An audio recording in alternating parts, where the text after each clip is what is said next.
నమస్తే, welcome to citizen pulse. నేను మీ ఉదయ్.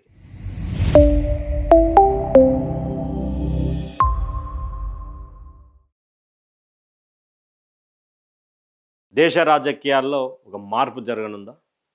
దేశ రాజకీయాలు మరోవైపు మోడీని ఓడగొట్టడానికి సిద్ధమవుతున్నారా?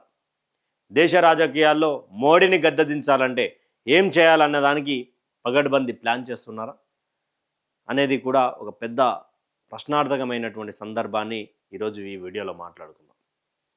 ఒక రాజకీయ శక్తిగా ఎదిగినటువంటి ఒక పార్టీ ఈరోజు తన ఉనికిని కోల్పోతుందేమో అన్న భయంతో రెండుగా విభజించబడ్డటువంటి పార్టీగా ఈరోజు ఢిల్లీకి పోయినటువంటి నేపథ్యంలో మా పార్టీలోకి మీరు రండి, మీకు ఉపాధ్యక్షరాలు ఇస్తాం, తర్వాత మీ అల్లుడికి జనరల్ సెక్రటరీ ఇస్తాం అంటూ కూడా ఒక ఆఫర్ వచ్చింది. ఆ ఆఫర్ అంతా కూడా ఇప్పుడు మన పక్కన ఉన్నటువంటి కాంగ్రెస్లోకి మమత. గత దశాబ్దం కింద ఒక రాజకీయ నేపథ్యం ఉన్నటువంటి కుటుంబం లేనటువంటి సందర్భంగా ఆమె రాజకీయాల్లోకి రావడం, చాలా వరకు మమతా బెనర్జీ తాను చేసినటువంటి టాటాకు సంబంధించినటువంటి విషయం కావచ్చు, మిగతా కొన్ని ఉద్యమాలు వెత్తునెగిసినటువంటి సందర్భం. పశ్చిమ బెంగాల్ రాష్ట్రంలో సిపిఐ కమ్యూనిస్ట్ కంచుకోటలను బద్దలు కొడుతూ అక్కడ తన అధికార పతాకాన్ని ఎగిరేసినటువంటి ఒక వీర మహిళ అని చెప్పు. కానీ ఎప్పుడైతే పోరాటంలో ఉన్నన్ని రోజులు బలంగా అందరి పక్షమై పోరాడినటువంటి మమత తర్వాత కొందరికి ఏకఛత్రాధిపత్యంగా సపోర్ట్ చేస్తూ హిందువుల మీద దాడులు చేస్తూ తనకు ఉన్నటువంటి మనసులో ఉన్నటువంటి కుట్రనంతా బయటపెట్టి తర్వాత ఇబ్బందుల పాలైంది మమత. 25 సంవత్సరాల కంచుకోటను దింపినటువంటి మహిళ మమత. బట్ అధికారంలోకి వచ్చిన తర్వాత అహంకారం ఎక్కువై తన గద్దెను తానే కూల్చుకున్నటువంటి వ్యక్తి కూడా మమతనే. గతంలో కాంగ్రెస్ పార్టీని విభేదించి తృణమూల్ కాంగ్రెస్ పార్టీ ఒకటి స్థాపించి పూర్తిగా బంగ్లాదేశ్, మయన్మార్, రోహింగ్యాల ఓటు బ్యాంక్ రాజకీయాలతోటి అధికారం చేపట్టి సందేశ్ కలి లాంటి ప్రాంతంలో హిందూ ఆడబిడ్డల మీద మానభంగాలు జరగడం, ఆర్జేకర్ సంబంధించినటువంటి మెడికల్ డాక్టర్ విషయంలో రేప్ జరగడం, ఈమెనే రోడెక్కడం, తర్వాత హిందువులు జై శ్రీరామ్ అనే నినాదం ఇయ్యలేక క్రిస్టియన్లు ప్రైజ్ ద లార్డ్ అనే నినాదం ఇయ్యడంతే ఇద్దరు కూడా, అంటే రెండు మతాలు కూడా స్వేచ్ఛ లేకుండా, ఒకటి హిందూయిజం మరొకటి క్రిస్టియానిటీ, ఇద్దరికి కూడా స్వేచ్ఛ లేకుండా చాలా దారుణమైనటువంటి పొజిషన్లో వెస్ట్ బెంగాల్ని ఉంచారు. తర్వాత కొన్ని ఇంకొకసారి గెలిచుంటే మాత్రం హిందువులు కానీ క్రిస్టియన్లు కానీ వెస్ట్ బెంగాల్ని వీడి వేతర రాష్ట్రాలకు పోయేటువంటి సందర్భం ఉండే. పూర్తిగా కొంతమంది డామినేషన్లోకి తీసుకున్నటువంటి వెస్ట్ బెంగాల్ తన అనుచరులే ఈరోజు ముఖ్యమంత్రిగా ఉన్నారు. గతంలో శుభేందు అధికారి తృణమూల్ కాంగ్రెస్ ప్రధాన ఫేస్గా ఉండి మమతకు బలమైనటువంటి శక్తిగా ఉన్నటువంటి శుభేందు అధికారి ఈ అరాచకాలను చూసి బయటికి వచ్చేసి ఆ తర్వాత భారతీయ జనతా పార్టీ కలిసి పోరాటం చేసి నందిగ్రామ్ మిగతా ఏరియాలలో మమతపై రెండోసారి గెలిచినటువంటి వ్యక్తి శుభేందు. అయితే ఇక మ్యాటర్లకు పోదాం. ఇది మమత వెస్ట్ బెంగాలిస్ట్.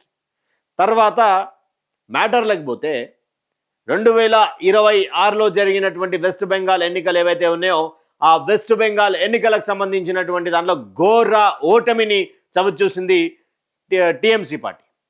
ఆ తర్వాత ఇక ఉక్కిరి బిక్కిరి అయిపోయింది. తర్వాత ఇక మేము సీఎం రాజీనామా చేయము, సీఎంకి పదవికి నేను రాజీనామా చేయను అని కంకణం కట్టుకొని కూర్చున్నటువంటి మమతకు గవర్నర్ చెంపపెట్టు లాంటి సమాధానం ఇస్తూ నువ్వు చేసినా చేయకున్నా రాజ్యాంగబద్ధంగా భారతీయ జనతా పార్టీ ఎమ్మెల్యే ఎవరైతే సీఎం అభ్యర్థున్నారో వాళ్ళను మేము ప్రమాణ స్వీకారోత్సవానికి పిలుస్తామని చెప్పి కూడా గవర్నర్ చెప్పినటువంటి సందర్భం చూసాం.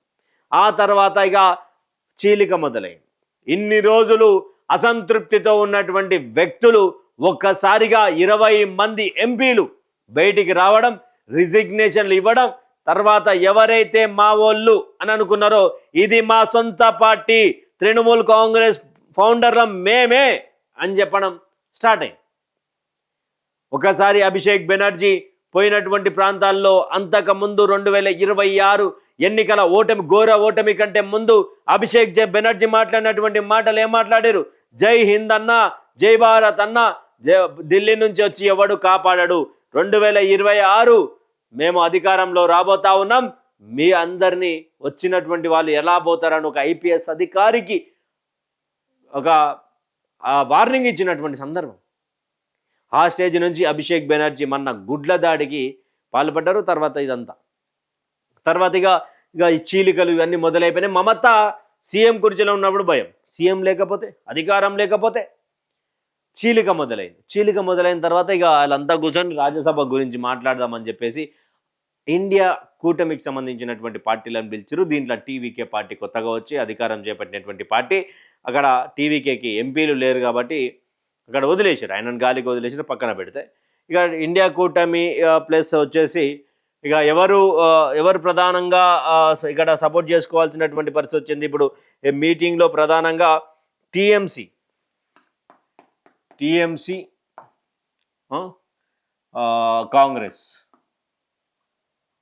కాంగ్రెస్ తర్వాత ఇది ఎక్కడ? వెస్ట్ బెంగాల్, ఎల్డిఎఫ్, యూడిఎఫ్, ఇక్కడ కేరళ. నెక్స్ట్ అంటే ఏంటి అంటే తృణమూల్ కాంగ్రెస్ ప్లస్ ఇక్కడ లెఫ్ట్ భావజాలం ఉన్నటువంటి వాళ్ళు, వీళ్ళెవరు ఇండియా కూటమికి సంబంధించినటువంటి వాళ్ళు. ఇక్కడ తృణమూల్ కాంగ్రెస్ని భారీ దెబ్బ కొట్టింది ఎవరు అయ్యా? వెస్ట్ బెంగాల్. అంటే కాంగ్రెస్, భారతీయ జనతా పార్టీ కంటే పెద్ద ఎత్తున దెబ్బ కొట్టింది కాంగ్రెసే. ఎట్లా అంటే రాహుల్ గాంధీ డైరెక్ట్ ఏమని చెప్పిండు? నాయనా ఇదంతా సెట్ కాదు, తృణమూల్ కాంగ్రెస్ చేస్తున్నటువంటి అరాచకాలకు చెక్ పడబోతుంది అని రాహుల్ గాంధీ తన నోటి నుండి చెప్పినటువంటి మాట. అయినా కూడా ఈరోజు మళ్ళీ ఒకసారి మీటింగ్ పెట్టారు. ఇక దీనిలోకి వచ్చిన తర్వాత ఎన్ని పరిస్థితులను చూసి సోనియా గాంధీ మమతా బెనర్జీకి ఆఫర్ ఇచ్చినట్టుగా తెలుస్తా ఉన్నది. మీరు మీ పార్టీని మా దాంట్లో విలీనం చేసేయండి, మీరు కాంగ్రెస్ పార్టీలో జాయిన్ అవ్వండి, నెక్స్ట్ ఫ్యూచర్ ఇండియా కూటమిదే, మీలాంటి బలమైనటువంటి శక్తి మా దాంట్లో ఉండాలా, మా దాంట్లో ఎవరు లేరు, అయిపోయారు, మా దాంట్లో కాంగ్రెస్ పార్టీలు ఇంకెవరు లేరు, మీలాంటి వాళ్ళు రావాలి, మీకు ఉపాధ్యక్షరాలు ఇస్తా అని చెప్పేసి ఇక్కడ చెప్పడం. రాహుల్ గాంధీ ఏమో అభిషేక్ బెనర్జీ తోటి మంతనాలు చేస్తూ అక్కడ జనరల్ సెక్రటరీ ఇస్తామని, కానీ అధ్యక్ష పదవి కానీ పార్టీలో పెద్ద బాధ్యతలు ఇస్తామని చెప్తలే, పెద్ద బాధ్యతలు ఇస్తామని చెప్తలే. ఇది మమతకు అవమానకరమైనటువంటి విషయమే. మమతా బెనర్జీ ఒక పార్టీని స్థాపించి అక్కడ అధికారంలోకి తీసుకొచ్చి ఒక్కసారి ఓడిపోగానే కాంగ్రెస్ పావులు కదపడం మొదలుపెట్టింది. మొదలుపెట్టినటువంటి తరుణంలో మమత మరి ఈ ఆప్షన్ ఎలా తీసుకుంటుంది? ఇది మమతకు ఆఫర్ కాదు, మమతకు అవమానం. కాంగ్రెస్లోకి గనక మమత పోయింది అంటే అవమానింపబడ్డట్టే అని చెప్పేసి రాజకీయ విశ్లేషకులు మాట్లాడుతున్నారు.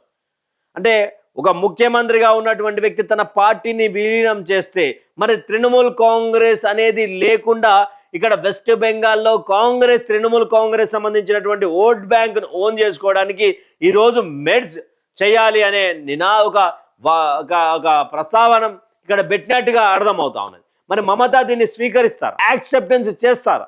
అభిషేక్ బెనర్జీ ఫ్యూచర్ కోసం ఏమైనా ఆలోచిస్తారు? అంటే ఒకవేళ మమతా గనుక కాంగ్రెస్లో జాయిన్ అయితే భారతీయ జనతా పార్టీని కొట్టలేము అనే సిండికేషన్ తృణమూల్ కాంగ్రెస్ కార్యకర్తలకు పోతుంది.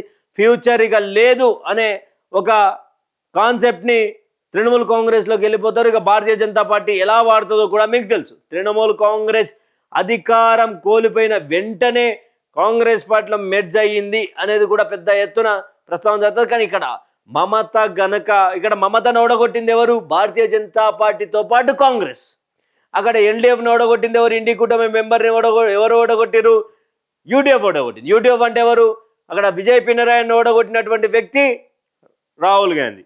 రాహుల్ గాంధీకి సంబంధించి అంటే ఇండియా కూటమిలో లేనటువంటి సఖ్యత రోజు రోజుకు ఎన్డీఏ కూటమికి బలమై చేకూరుతుంది, బలమై అక్కడ నిలబడతా ఉన్నది. ఒకప్పుడు శివసేన బాల్ ఠాక్రే ఉన్నటువంటి సందర్భంలో ఆయన చనిపోయిన తర్వాత ఏ విధంగా అయితే అక్కడ ఉద్ధవ్ ఠాక్రే తీసుకున్నటువంటి నిర్ణయాలు ఉన్నాయో ఆ నిర్ణయాల తర్వాత పార్టీ రెండుగా చీలింది. అక్కడ ఉన్నటువంటి సిద్ధాంతాలు వేరు, ఉద్ధవ్ ఠాక్రే దగ్గరికి వచ్చినటువంటి సిద్ధాంతాలు వేరు. బాల్ ఠాక్రే చెప్పినటువంటి సందర్భం ఏంది, ఆ రోజులలో ఎన్నటికైనా కాంగ్రెస్తో కలిసే నడిచేటువంటి అవకాశం లేదు అని ఆయన చెప్పిండు. కానీ ఉద్ధవ్ ఠాక్రే ఇండియా కూటమిలో మెంబర్ అయ్యిండు. దీన్ని విభేదించినటువంటి వాళ్ళు విడిపోయారు. ఉద్ధవ్ సంబంధించినటువంటి శివసేన, ఏక్నాథ్ షిండేకి సంబంధించినటువంటి ఒరిజినల్ శివసేన పార్టీ ఏక్నాథ్ షిండే దగ్గర ఉంది. ఉద్ధవ్ శివసేన అనేది మళ్ళా పుట్టుకొచ్చింది. తర్వాత మమతా పరిస్థితి కూడా ఇదైంది. దాదాపు 20 మంది ఎంపీలు ఈరోజు అపోజ్ చేస్తూ ఉన్నారు. వాళ్ళంతా భారతీయ జనతా పార్టీలోకి పోతారనే పెద్ద ఆలోచన, ఒక వార్తా సంచలనం చెప్తా ఉన్నారు. నిజానికి ఒకటి ఆలోచించండి, మమతా బెనర్జీ కనుక కాంగ్రెస్లోకి పోతే తమకు న్యాయం జరిగినట్ట, అవమానింపబడ్డట అనేది మీ అభిప్రాయాన్ని కామెంట్ సెక్షన్లో కామెంట్ చేయండి. Thank you for watching. Stay tuned with citizen pulse.